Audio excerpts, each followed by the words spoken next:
Alors, Birkat Kohanim. Premièrement, il faut savoir, un Kohen, il a une obligation de le faire, c'est une mitzvah. Est-ce que celui qui écoute la bracha accomplit une mitzvah ou pas? Alors, le Charedim, c'est un livre, c'est pas un des Rishonim, c'est un des derniers Rishonim, un contemporain de Beth Yosef, si je ne me trompe pas. Il dit que c'est une mitzvah. C'est-à-dire qu'Akadosh Baruch Hu, non seulement il veut que le Kohen nous bénisse, mais il veut aussi qu'on soit béni. Il y a beaucoup qui se demandent cette question, mais pourquoi Hachem veut qu'on soit béni? Il dit, il y a une mitzvah aux riches d'aider le pauvre, mais il y a une mitzvah aux pauvres de recevoir de l'argent. Qu'est-ce que tu dis? Il n'y a pas de mitzvah, mais c'est sûr qu'un pauvre qui reprend de l'argent d'un tzaddik, il fait beaucoup de bien. Il y a un Dvar Torah intéressant. Rabbi Elimelech de Ligensk. Il y avait une fois, il est venu quelqu'un, il a voulu donner un cadeau au Khatam Sofer. Le Khatam Sofer, il a dit, moi je ne prends pas de cadeau. Il dit, mais Rav, tu me rends un service. Il dit oui. Il écrit le Rabbi Elimelech de Ligensk. Rabbi Elimelech de Ligensk, c'était, alors Khatam Sofer, Rabbi Elimelech de Ligensk, c'était quelqu'un, un tzaddik gamour. Il dit, mon cher Rabbeinu, il a dit à Kadosh Baruch Hu, lo chamor echad me'am lakati. Quand il a demandé à Kadosh Baruch Hu de punir Korach, il dit, je n'ai pas pris d'eux un âne. J'ai rien pris d'eux. Chemel, la Gemara dit, c'est pas chamor, c'est rien. Il n'a rien pris d'eux. Dit Rabbi Elimelech de Ligensk, parce que si mon cher Rabbeinu avait reçu quoi que ce soit de ces gens-là, ben ils auraient eu du mérite. Ils n'auraient pas été punis. Donc il y a quand même, il faut savoir, quand un pauvre il reçoit, des fois, c'est pas des fois, un pauvre il reçoit, il reçoit une pourouta, 1 euro, mais il donne de la vie aux riches.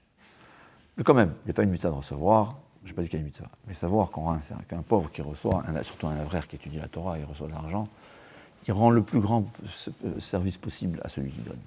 Parce que l'autre, il achète de la Torah, il a un mérite dans la Torah, c'est incroyable. Incroyable le mérite qu'on peut avoir dans la Torah. Et ce n'est pas une mitzvah. Alors ils disent la même chose.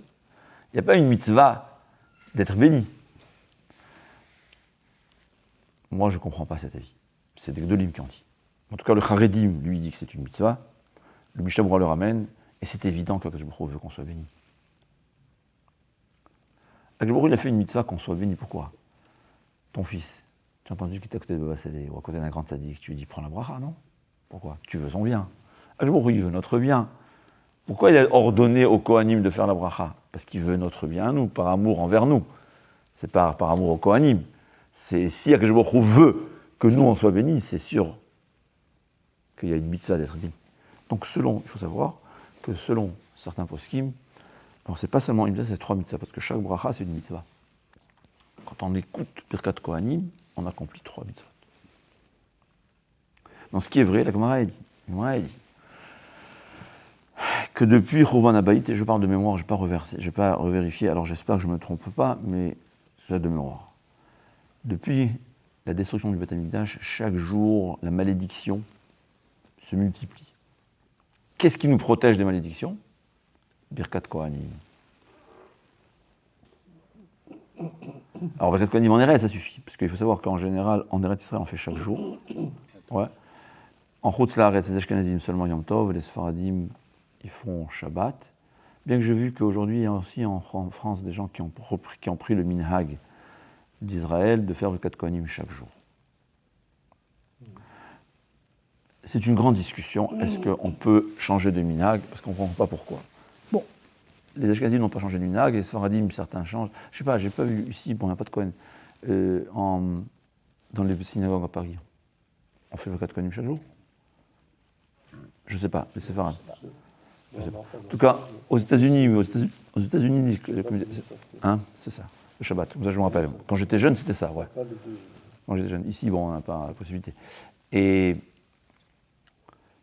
Mais ça, donc, la Birkat Kohanim, ça protège.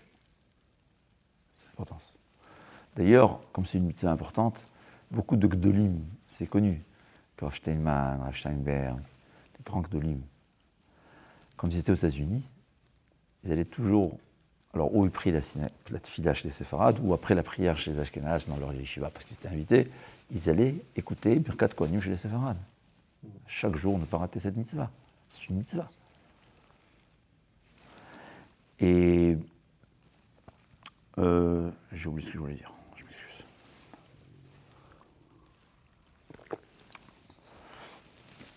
Bon, en tout cas, c'est une mitzvah à savoir. Il faut être béni, savoir, on verra. Deuxièmement, et ça c'est intéressant, c'est quoi la bracha des Kohanim? C'est intéressant, qu'est-ce qu'ils disent? On dit, avant de faire chaque mitzvah, on dit Asher kideshanu be mitzvotav, qui nous a sanctifiés par ses mitzvot. Ce que ça veut dire, chaque mitzvah que je fais, quand je fais cette bracha, je suis moi. Ça me touche le cœur. Akadosh Baruch Hu, il veut qu'on s'approche de lui, qu'on soit saint. Chaque mitzvah qu'on fait, on se sanctifie, on s'approche d'Akadosh Baruch Hu. C'est quoi un talit? Quand on prend le talit, peut-être c'est pour ça qu'il y a une mitzvah de se couvrir toute la tête. On se recouvre d'un habit qui nous rapproche d'Akadosh Baruch Hu, c'est incroyable. Eux, les Kohanim, ils font Asher kideshanu bikdushato shel Aharon. Donc les Kohanim, il faut savoir que les Kohanim, ils sont plus saints que les autres juifs.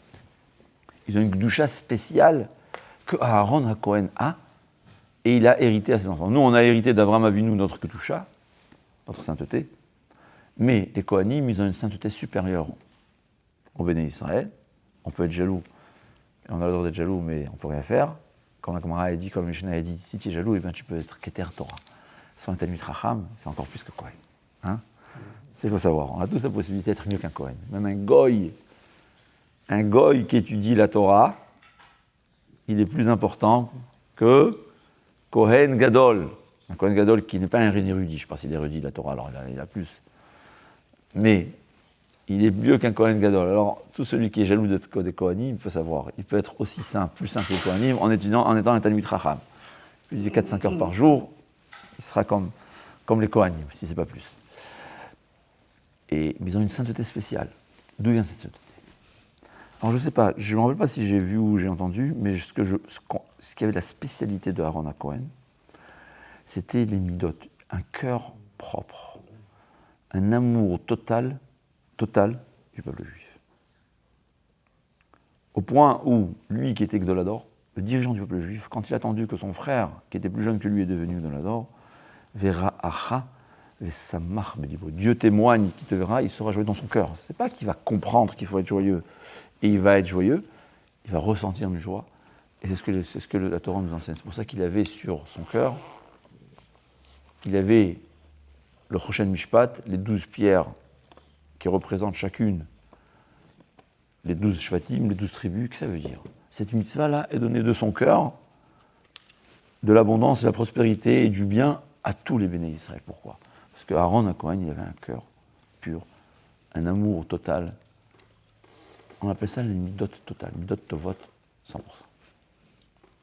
Donc, vous pouvez mériter de bénir le peuple juif. Ce sera effrayant. Shekinel shenu v'tzotav v'tzivanu, bigdushato sharon v'tzivanu, levarer, de bénir et amo Israël, be'ahava, avec amour. On ne peut pas bénir sans amour. Ça, il faut savoir.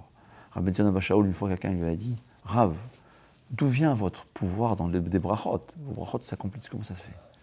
Il a dit, sache, si toi, tu aimais chaque juif, comme moi j'aime chaque juif, tes brachot auraient eu exactement le même effet que mes propres brachot. Le Péléoët dit, un père bénit toujours tes enfants. Surtout le Erev Shabbat, c'est un moment propice. Pourquoi? Quand un père, il bénit ses enfants de tout son cœur. Il n'y a personne qui veut la réussite de ses enfants plus qu'un père, en général. Et donc, ta bénédiction, elle est du fond du cœur. C'est un plus grand pouvoir qu'un grand tzaddik. Sauf si ce tzaddik, il aime tes enfants comme plus que toi. C'est vrai qu'il y a aussi une partie que une bouche propre, la bracha a le plus d'effet. Mais le plus important dans la bracha, c'est combien je le fais avec amour, combien je souhaite du fond de mon cœur, je veux la réussite de l'autre. C'est ça la bracha. Chaque des chanou, c'est la bracha. Et ce qu'il faut savoir aussi, c'est écrit « Samo et Shemiel Bnei Israël va ani avarechem » et moi, je vais les bénir. Ça, il faut savoir. C'est-à-dire, on veut toujours, en Gdolim, on en a un tzaddik. On veut une bracha. Birkat Kohanim, c'est la bracha d'Akadosh Baruch Hu. Il y avait une fois le Rav de Brisk. Il n'y avait pas de Kohen dans cette fille-là, puisqu'il priait à la maison. Il est parti rechercher quelqu'un, un Kohen, ça a duré 15 minutes pour que le Kohen vienne faire la bracha. On lui a dit, mais Rav, c'est 15 minutes. Il a dit, je ne comprends pas. Les gens, ils voyagent des heures pour aller demander la bracha d'un Rav. Ils voyagent des heures pour aller prier dans un kever d'un tzaddik. Mais là, tu as une bracha d'Akadosh Baruch Hu. Hein? Ani avarechem. Hachem, il nous promet, je mettrai mon nom sur eux. Et quand Hachem, il est là, on réussit dans tout. Ça vaut la peine quand même, 15 minutes pour une bracha d'Hachem, non? D'ailleurs, une parenthèse, beaucoup de jeunes avant les examens. Rav, faites-nous une bracha. Alors je dis, je fais une bracha, Birkat Idiot. Mais je dis, j'ai un moyen encore mieux. Vous voulez une bracha d'Akadosh Baruch? Pas une bracha de moi. D'Akadosh Baruch. Comment? Tu souhaites à ton ami du fond du cœur. Sincèrement. Pas parce que je t'ai dit. Tu souhaites à ton ami bonne réussite. C'est écrit. Mais à plus de 2 ou 3 fois dans la Torah. Mevarechecha Baruch. Celui qui bénit un juif est béni. D'ailleurs, la Gemara a dit, il y a une marloquette. Il y a qui disent que Vania Varechem, ça s'applique quand Akadosh Baruch Hu va bénir les Kohanim, mais là, je crois que la conclusion de la Gemara, c'est pas ça. La conclusion, c'est mais les Kohanim, eux, ils bénissent les autres. Mais eux-mêmes, qui est-ce qui va les bénir? Dit la Gemara, Mevarechecha Baruch. Tu bénis un juif, Dieu te bénit. C'est les gens, ils ne savent pas. Les gens, ils maudissent Rahman al-Islam, ils maudissent leur ami.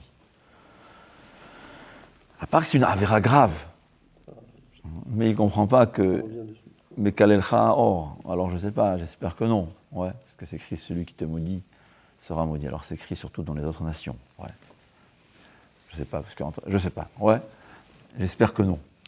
Mais en tout cas, c'est sûr que la bracha que tu fais à quelqu'un d'autre, la Gemara, elle explique, c'est pas seulement un non-juif qui te bénit qui sera béni, c'est pas ça. Même toi qui bénis ton ami, Hachem te bénira. C'est la meilleure ségoula. Vous êtes 20 élèves, chacun il va lui donner 19 brachot. Il aura 19 bénédictions d'Hachem. Ça vaut la peine, non? Et il vient me dire, ah, mais ça marche, hein? Bien sûr que ça marche, j'ai rien inventé. Je vous ai répété ce que la Torah nous enseigne. La Torah, c'est la vérité.